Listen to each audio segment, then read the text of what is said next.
X-Men number 13 from Marvel Comics comes out on March 12, 2025, and it flips Xavier's brain inside out aboard Storm's flying warship, the Thundercloud. Is it worth the cover price? Let's find out. Before we dig in, here's a quick recap.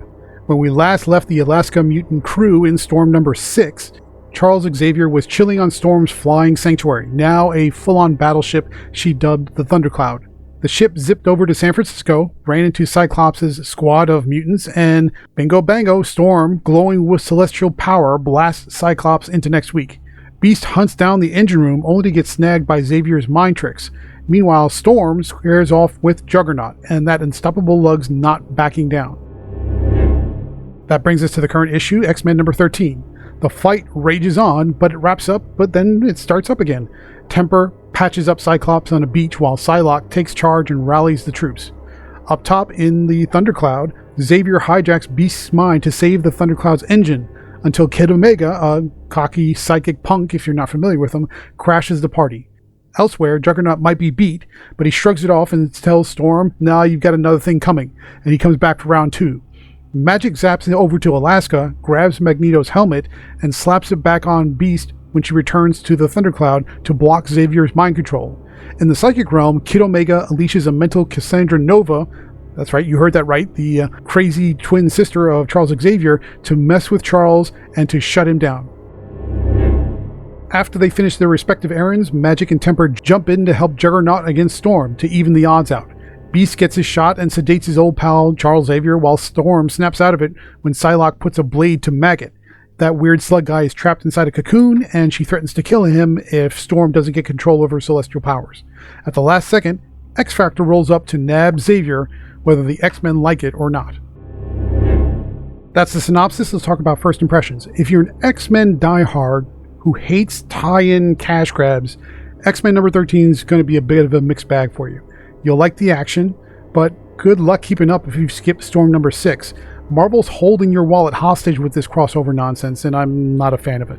Smart move to push weaker titles, sure, like X-Factor and NYX and Storm, but if you're dodging Storm as an example because it's just not your deal, you'll be ticked off at being forced to buy it to understand what's going on. So if you go into this issue cold and you haven't read Storm, you're going to be a bit lost.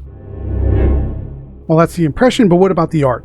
Netho Diaz steps up, channeling Ryan Stegman's vibe with lots of visual action, energy, excitement, and impact. I personally am a fan of Netho Diaz. I think he's a little bit better when it comes to anatomy consistency compared to Ryan Stegman, and it's very much on point. He's got sharper detail, and I really enjoy how Netho Diaz is approaching his material. That's not to say Stegman is bad. I think I just like Netho Diaz better. Moving over to the pros and cons, what's great about X-Men number 13? Jed MacKay brings the hunt for Xavier to a close with a fast-paced, multi-front brawl. X-Factor's last page drop hints at more tug-of-war that's happening after the fact, which may feel like this is dragging on longer than it needs to, but overall it's a very energetic issue and a lot of action, so if you're looking for that instead of people standing around talking, you're in good shape. Plus, the way they capture Xavier is pretty satisfying overall. So what's not great about X-Men number 13? If you hate tie-ins, especially tie-ins to other titles, or at least tie-ins in other titles that you are not at all interested in, yeah, you're going to have a tough time and you're going to be stuck reading things like Storm, NYX, and now going into the next part of this crossover, X-Factor.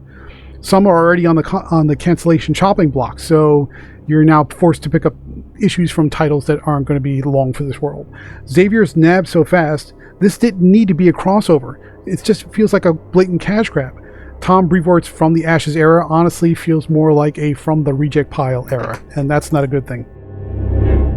So what's the mutant verdict?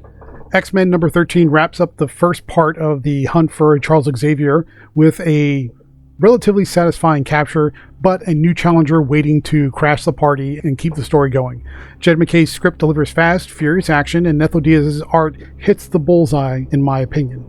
You can skip the tie-ins, but if you skip the tie-ins, you're pretty much hosed. Plus, this crossover is starting to feel like it's forced filler fights. Therefore, we're going to give X-Men number 13 a 6 out of 10. Drop a thumbs up if this review is helpful, and tell me in the comments section which X-Men villain do you want back in the spotlight. Click the link below in the description to read the written review, to check out all the variant covers and preview pages, and thank you very much for supporting the channel. Stay tuned through the outro for more reviews just like this one.